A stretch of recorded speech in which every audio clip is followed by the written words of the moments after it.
India. India size and location. This is the first unit which we are going to deal now. Now, in India size and location, before let us learn about India. India is a land of cultural diversity. India has been a land which has ancient civilizations in practice from many years. Indian ancient civilizations is considered as to be one of the oldest civilizations which existed on this world. So the Indus Valley civilization traces the Indian existence in the ancient period. Now, from the past 5 to 6 decades, as India achieved its independence in 1947, from then India achieved a remarkable progress, not only in the field of agriculture but also in the field of technology, education and all the other scientific developments. Now moving on to understand exactly what is India's size and location is a main concept and theme of this lesson. India location. When we locate any place, we just like to know with the help of the map. On the map, if we are locating India, first of all, India falls on the northern hemisphere completely, because India is located in Asia, and in the southeastern part of Asia we find exactly where India is located.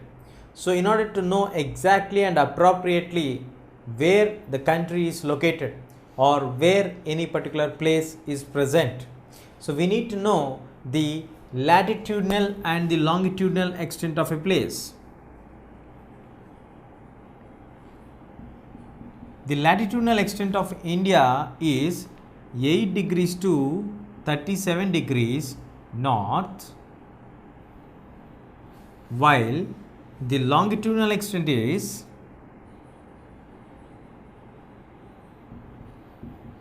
68 degrees to 97 degrees east. Now 8 degrees to 37 degrees, which means it is above the equator. When we say north, it clearly specifies for us that it comes under the northern hemisphere. Now when it is in the northern hemisphere, the longitudes start from 0 degrees. The 0 degree longitude is the equator. From there towards the upwards, very close to the equator, we have India. So the total number of latitudes which are passing through India is 30 latitudes are passing through India, while longitudes, if you take, the longitudes also are nearly 30 longitudes passing through India. So in order to know exactly the location of India, India's longitudinal extent, India falls in the northern hemisphere, starts at 8 degrees north latitude and ends at 37 degrees north latitude. And coming to the longitudes, towards the eastern side, we find its location from 68 degrees to 97 degrees east. So this clearly specifies for us what is the actual location of India. Now we have one more special quality for India's location, especially with regards to latitudes. That is the latitudinal extent, that is from 8 degrees to 37 degrees. In the middle we have 23.5 degrees longitude, that is nothing but the Tropic of Cancer. The Tropic of Cancer divides India equally into two halves, whereas it is passing through Gujarat, Madhya Pradesh and the other states like West Bengal and passes on to the northeastern states. While it is passing through this one, it exactly divides India into two equal halves. Just as the equator divides the entire world into two equal hemispheres, in the similar way, India has been divided by the Tropic of Cancer into two parts. So, Tropic of Cancer, the region which is present downwards towards the Tropic of Cancer, experiences some type of hot climatic conditions because it comes under the torrid climatic condition zone, whereas the land which is present above the Tropic of Cancer comes under the temperate zone region. So the climate is little bit less heat when compared to the southern region. So northern part doesn't experiences much heat temperatures or hot temperatures, well as southern part experiences some of the hottest dry days during the summer. Now let us understand about the size of India. Now let us understand the size of India. The total area of India is 3.28 million square kilometers. Well, this accounts nearly for 2.4% in the entire geographical area of the world. Now, 3.28 million square kilometers is really a very vast land. India covers a large region under its origin, under its influence. But India stands at the 7th place, while Russia with 17 million square kilometers stands at the first place, followed by Canada, and then we have US, China, Brazil and the other countries. Later we have our country India standing at the 7th place. So India is the 7th largest country in the world in terms of area, geographical area. So India's total geographical area is 3.28 million square kilometers, while it accounts for nearly 2.4% in the entire world geographical area of landmass. Now, the entire land boundary of India is 15,200 kilometers, while the coastline boundary is 7,516.6 kilometers. The entire land boundary means that the region which is covering the entire land boundaries of from India, from Kashmir again back to Kashmir, covering the points like eastern region, Kanyakumari region, Gujarat region, then we move on to Kashmir. While when we talk about the coastline, we talk only about the region starting from Gujarat belt to the West Bengal region. So that's why the coastline is just 7,516 kilometers, while the landmass is nearly 15,200 kilometers. Now, when we observed the location of India, we clearly mentioned that India's latitudinal extent is from 8 degrees to 37 degrees, while the longitudinal extent is from 68 degrees to 97 degrees. So it clearly reveals for us that latitudes, we have nearly 30 latitudes and 30 longitudes passing through India. So when we look at the exact India map, you find that the northern region is bit from west to east is bit wider when compared to the north to south. It actually appears like that because when we take the exact count of the latitudes are parallel to each other and they maintain the equidistance between each other, which makes us the distance to be very large. While coming to the longitudes converge at poles, so the equidistance between the longitudes gets converged nearby to the poles. So the number of longitudes may be 30, but it's not equal to the distance of 30 latitudes. That is the reason why it differs slightly. Now, moving on to understand the timeline of India. The time, when we talk about the time, we generally remember about our watches. But here we are not talking about the time of our local nations. We generally talk about the timeline of the entire world, the time zones. When we talk about the time zone, the first longitudes are basically brought into existence to study about the times and to have clarity on the time zone.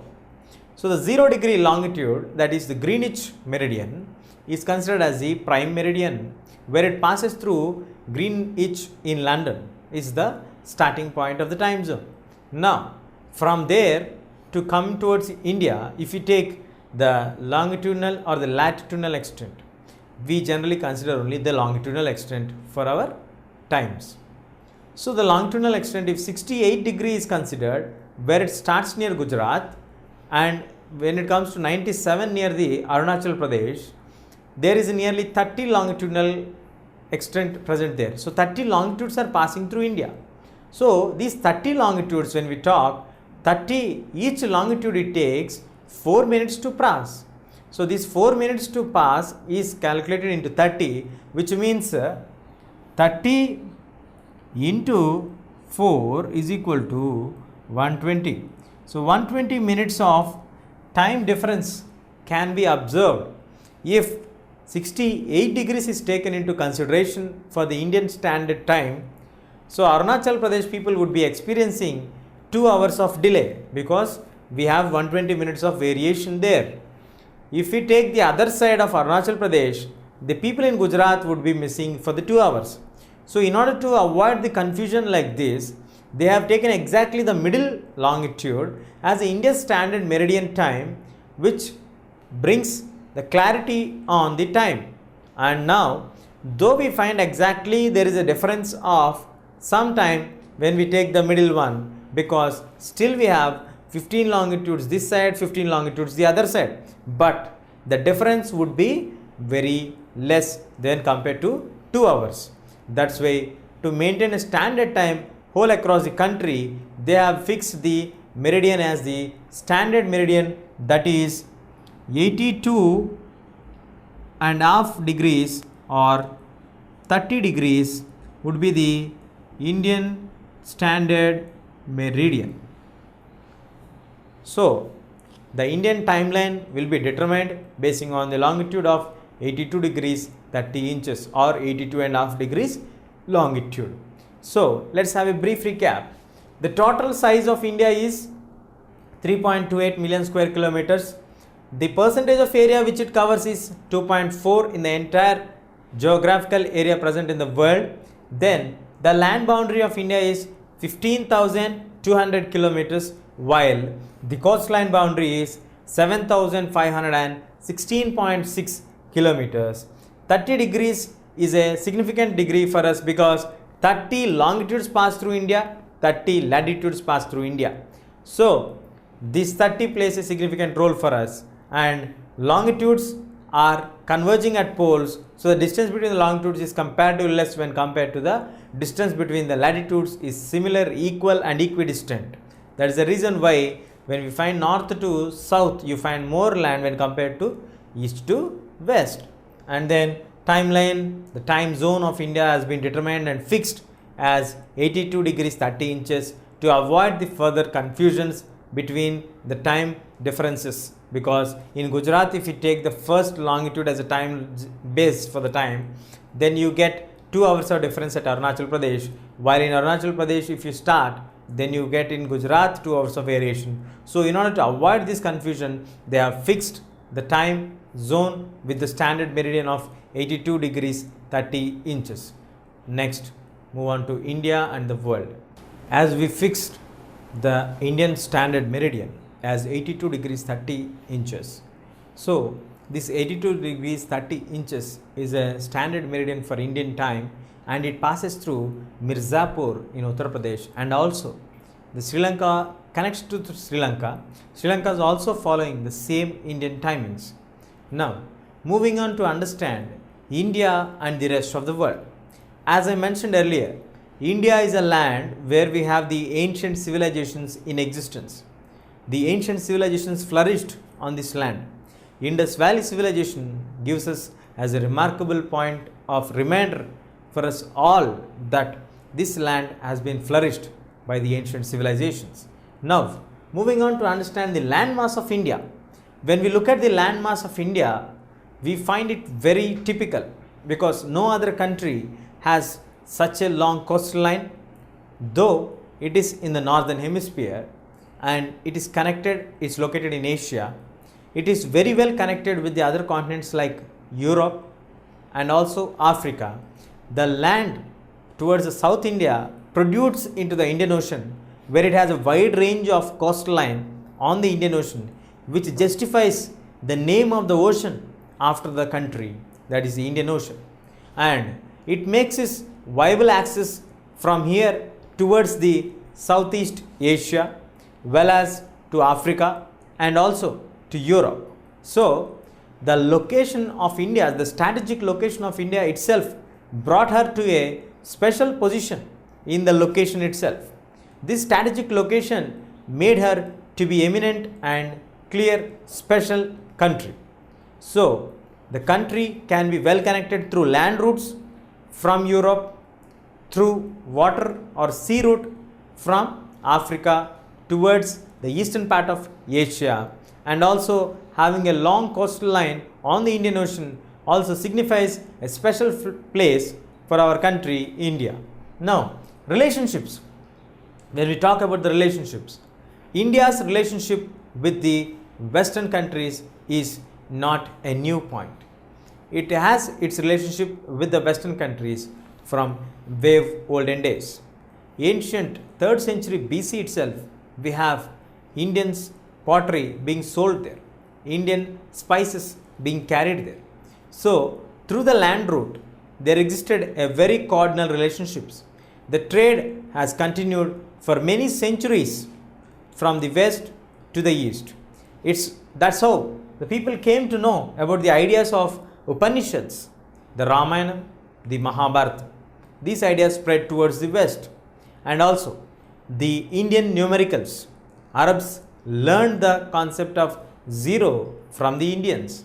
Then we also have the trade in regards to spices, muslin cloth, and also we have the borrowing of the architectural structures like the dome structure, the minarets, which we have now in various places.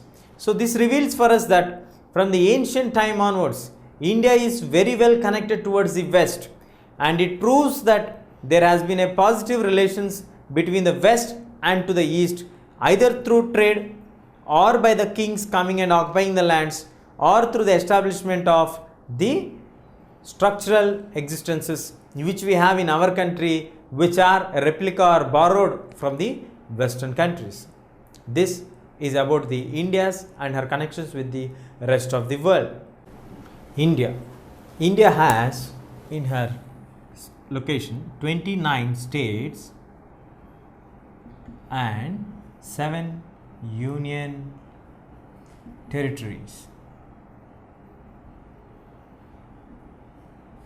So India has comprised of 29 states and 7 union territories. 29th state was a recently new created state which got bifurcated Andhra Pradesh region. Now, coming to the India's neighbors, India has two types of neighbors. The countries which share land boundaries with India and also which are connected through the waterways. So, India shares land boundaries on the north with Pakistan and Afghanistan partly, and China. Here, when we talk about China, we are talking about Tibet, because Tibet is occupied by Chinese people. Here, these three are the northern places where India shares the land boundary. Then when we move on to Nepal, when we are coming towards the northeastern side, Nepal, Bhutan were the two countries where we share the northeastern land boundary with India. When we move on to Myanmar and Bangladesh, these are the eastern boundaries of India.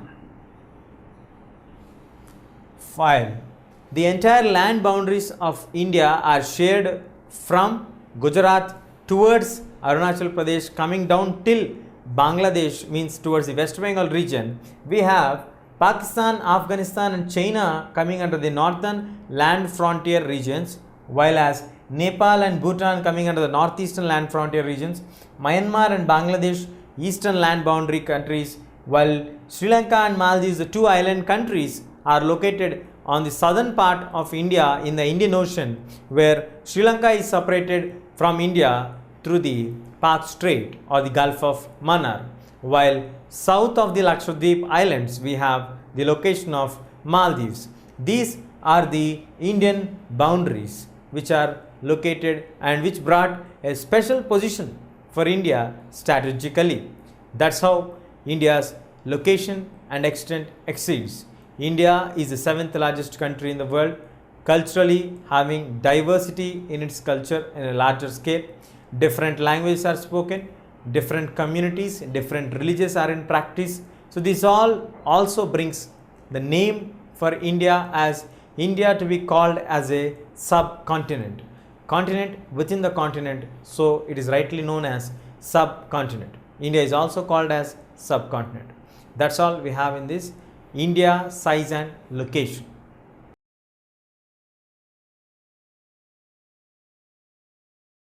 If you like this video, please give a thumbs up.